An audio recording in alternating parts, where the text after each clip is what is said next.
Juan, 11 kabanata. May isang taong nagngangalang Lazaro na nagkasakit. Nakatira siya sa Betanya, kasama ang mga kapatid niyang sina Maria at Marta. Si Maria ang nagbuhos ng pabango sa paa ng Panginoon, at pagkatapos ay pinunasan iyon ng kanyang buhok, dahil may sakit si Lazaro. Nagpasabi kay Jesus ang magkapatid, Panginoon, ang minamahal ninyong kaibigan ay may sakit. Nang marinig ito ni Jesus, ay sinabi niya, Hindi niya ikamamatay ang sakit na ito. Nangyari iyon upang maparangalan ang Diyos, at sa pamamagitan nito'y maparangalan ang anak ng Diyos. Mahal ni Jesus ang magkakapatid na Marta, Maria at Lazaro. Gayunman, nagpalipas pa siya doon ng 2 araw mula nang mabalita ang may sakit si Lazaro. Pagkatapos nito, sinabi niya sa kanyang mga alagad, Magbalik tayo sa Judea. Sumagot ang mga alagad, Rabi, hindi po ba't kamakailan lamang ay pinagtangkaan kayong batuhin ng mga tao? Bakit pupunta na naman kayo doon? Sinabi ni Jesus, Hindi ba't may 12 oras sa maghapon? Hindi matitisod ang lumalakad kung umaga, sapagkat nakikita niya ang nagbibigay liwanag sa daigdig na ito. Subalit natitisod ang lumalakad kung gabi, sapagkat wala na siyang liwanag. Idinugtong pa ni Jesus, Natutulog ang kaibigan nating si Lazaro. Pupunta ako upang gisingin siya. Panginoon, kung natutulog lang po siya, ay gagaling siya. Sagot ng mga alagad.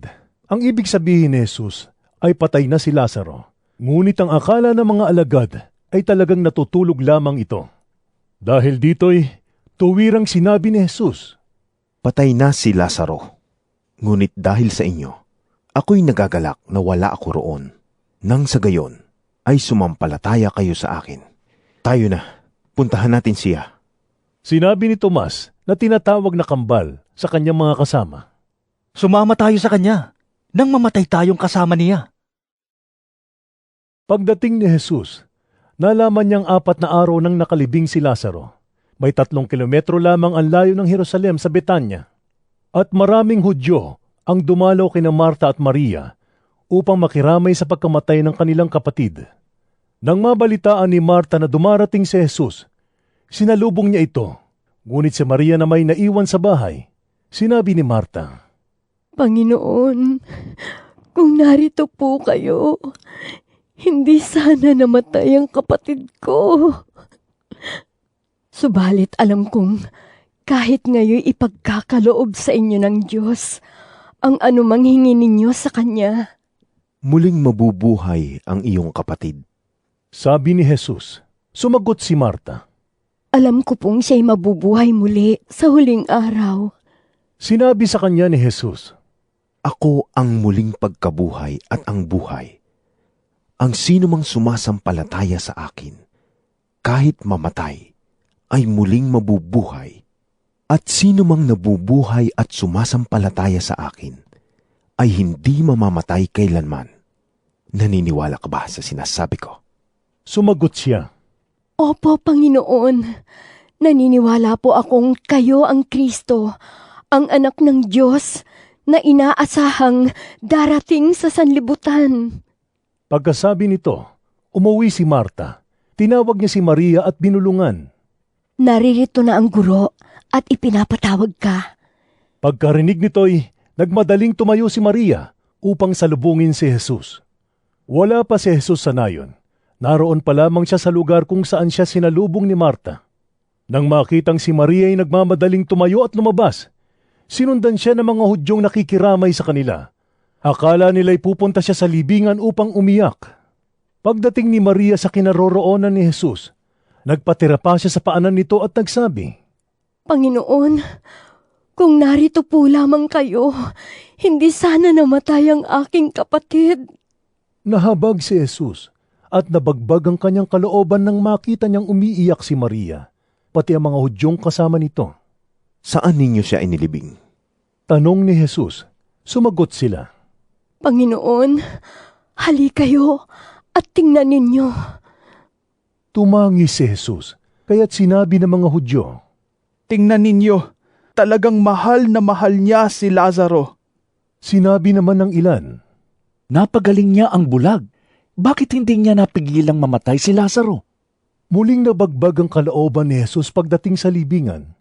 Ang pinaglibingan kay Lazaro ay isang yungib na natatakpan ng malaking bato. Alisin ninyo ang bato. Utos ni Jesus. Ngunit si Marta na kapatid ng namatay ay sumagot.